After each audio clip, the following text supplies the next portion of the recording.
సినీ ప్రపంచం నేను మీ హేమమాలిని. మరి వాల్టి సినీ ప్రపంచంలో ఏమేం అప్డేట్స్ ఉన్నాయో ఇప్పుడు చూసేద్దాం.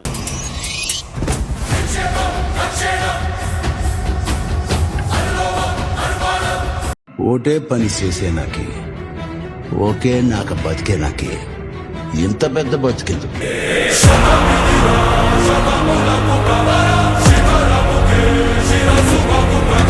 ముందుగా మొదటిది రాజా సాబ్ అప్డేట్లు. మారుతి విసిగిపోయాడా? మరి ఆ వివరాలేంటో ఇప్పుడు చూసేద్దాం.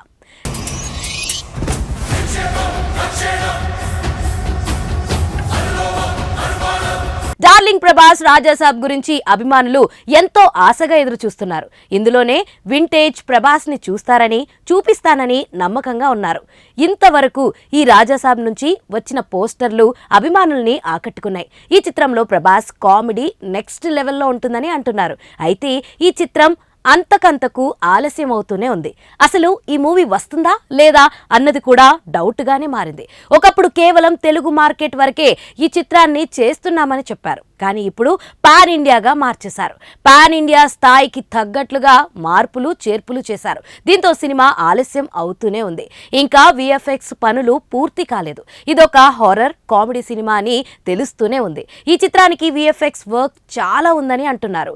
అభిమానులేమో నిత్యం అప్డేట్లంటూ బూతులు తిడుతూనే ఉన్నారు. ఇక ఫ్యాన్స్ తిట్లను చూసి మారుతి కాస్త ఫ్రస్ట్రేషన్లోకి వెళ్ళినట్లు అనిపిస్తుంది.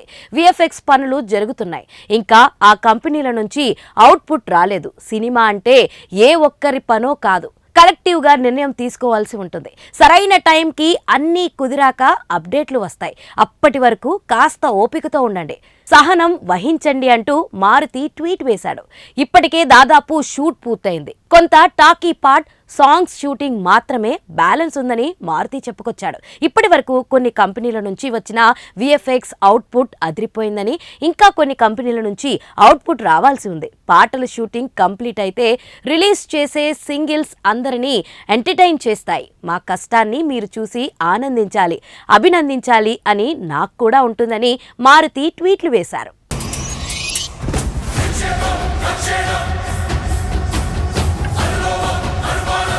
మన సినీ ప్రపంచంలో next update. Ram Charan Peddi dubbing ఏ అంటే అసలు నమ్మరు. మరి ఆ వివరాలేంటో ఇప్పుడు చూసిద్దాం. ఓటే పని చేసేనాకి ఓకే నాకు బతికేనాకి ఇంత పెద్ద బతికెందుకు? రామ్ చరణ్ పెద్ది సినిమాకు సంబంధించిన ఫస్ట్ షాట్ కి అద్భుతమైన రెస్పాన్స్ వచ్చింది. బుచ్చిబాబు తన మీద అభిమానులు పెట్టుకున్న నమ్మకాన్ని నిలబెట్టుకున్నాడు. ఈసారి రంగస్థలం కంటే రా అండ్ రస్టిక్ గా ఉండే పాత్రను పోషిస్తున్నట్లుగా అనిపిస్తుంది. ఇక పెద్దిలో రామ్ చరణ్ మాస్ అవతారం ఎలా ఉంటుందో ఒక చిన్న షాట్ తోనే చూపించేశాడు.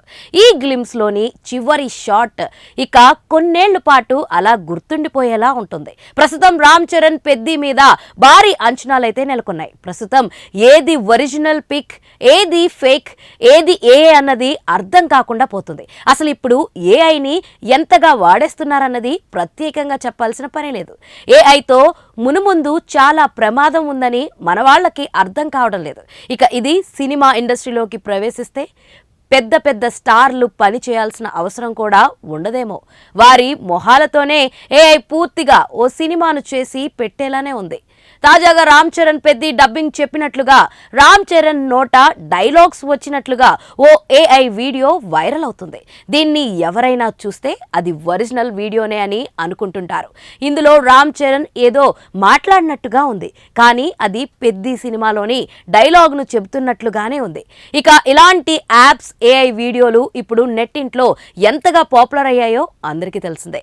రామ్ చరణ్ పెద్ది సినిమాను వచ్చే ఏడాది మార్చి 27న రిలీజ్ చేయబోతున్నారు. రామ్ చరణ్ బర్త్డే కు స్పెషల్ గిఫ్ట్ అన్నట్లుగా ఈ మూవీని ప్లాన్ చేశారు. ఇక బుచ్చిబాబు ఈ సినిమాను వీలైనంత త్వరగా ఫినిష్ చేయాలని చూస్తున్నాడు. కెమెరామ్యాన్ రత్నవేలుని, మ్యూజిక్ డైరెక్టర్ ఏఆర్ రెహమాన్ ను బుచ్చిబాబు బాగానే వాడుకున్నాడని ఫస్ట్ షాట్ చెప్పకనే చెబుతుంది. ఏదైనా ఈ నేల మీద ఉన్నప్పుడే చేసేయాల. మన సినీ ప్రపంచంలో నెక్స్ట్ అప్డేట్. లెనిన్ అభిమానుల ఆకలి తీరింది. మరి ఆ వివరాలేంటో ఇప్పుడు చూసేద్దాం. ఇతర హీరోల అభిమానులు రీలాంచ్ అంటూ కమెంట్లు చేస్తున్న తనదైన రోజు అఖిల్ ఒక సాలిడ్ బ్లాక్ బస్టర్ తో తనను తాను రుజువు చేసుకుంటాడనే నమ్మకం అక్కినేని అభిమానుల్లో ఉంది. ఏజెంట్ డిజాస్టర్ తర్వాత పునర్ సమీక్షణలో పడిపోయిన అఖిల్ ఏకంగా ఏడాదిన్నరకు పైగా గ్యాప్ తీసుకుని లెనిన్ ఓకే చేశాడు. వినరో భాగ్యము విష్ణు కథ ఫేమ్ మురళీ కిషోర్ అబ్బుర దర్శకత్వంలో రూపొందుతున్న ఈ యాక్షన్ లవ్ ఎంటర్టైనర్ ను అన్నపూర్ణ స్టూడియోస్, సితారా ఎంటర్టైన్మెంట్ సంయుక్తంగా నిర్మిస్తుంది. టీజర్ రూపంలో ప్రేక్షకుల్లోకి లెనిన్ పాత్రని పరిచయం చేశారు. అల్ట్రా స్టైలిష్ లుక్ కి భిన్నంగా ఈసారి అఖిల్ ని పక్కా పల్లెటూరు యువకుడి మాస్ వేషంలో మార్చేశారు. పుట్టినప్పుడు ఊపిరి ఉంటాది, పేరు ఉండదు, పోయాక ఊపిరి ఉండదు, పేరు మాత్రమే ఉంటాది లాంటి అర్థవంతమైన డైలాగులతో లెనిన్ క్యారెక్టరైజేషన్ ఏంటో చెప్పేశారు. కథకు సంబంధించిన క్లూస్ ఇవ్వకపోయినా చక్రం పట్టని కృష్ణుడిగా ఇంట్రోలో చెప్పిన లైన్ ఇంట్రెస్టింగ్ గా ఉంది. ప్రేమని మించిన యుద్ధం మరొకటి ఉండదనే క్యాప్షన్లోనే దర్శకుడి ఉద్దేశం అర్థం చేసుకోవచ్చు. అఖిల్ లుక్స్ పవర్ఫుల్ గా ఉండగా అతన్ని ప్రేమించే అమ్మాయిగా శ్రీలీలను ఒక షాట్ లో చూపించి జంటని లాంచ్ చేశారు. నిమిషం వీడియోనే అయినా అఖిల్ ఫ్యాన్స్ కోరుకున్నట్లుగా లెనిన్ అంచనాలకు తగ్గట్లే ఉన్నాడు. నిజానికి ఈ తరహా కథలు ఎప్పుడో ట్రై చేసి ఉండాల్సిందే. మరి అర్బన్ లవ్ స్టోరీస్, యాక్షన్ డ్రామాలకు ఎక్కువగా మొగ్గు చూపడంతో తన నిజమైన సత్తా ఏంటో తెలియకుండా పోయింది. తమన్ బ్యాక్గ్రౌండ్ స్కోర్ అఖండ స్థాయిలో అనిపించింది. నిర్మాణ విలువలు, టెక్నికల్ వాల్యూస్ గురించి మాట్లాడుకునేంత కంటెంట్ ఇవ్వలేదు, కానీ జనాల్లో లెనిన్ ముద్ర వేయడానికి సరిపడా విజువల్స్ అయితే ఇచ్చేశారు. విడుదల తేదీ ఇంకా ఖరారు కానీ లెనిన్ ఈ సంవత్సరంలోనే థియేటర్లో అడుగుపెట్టే అవకాశం ఉంది.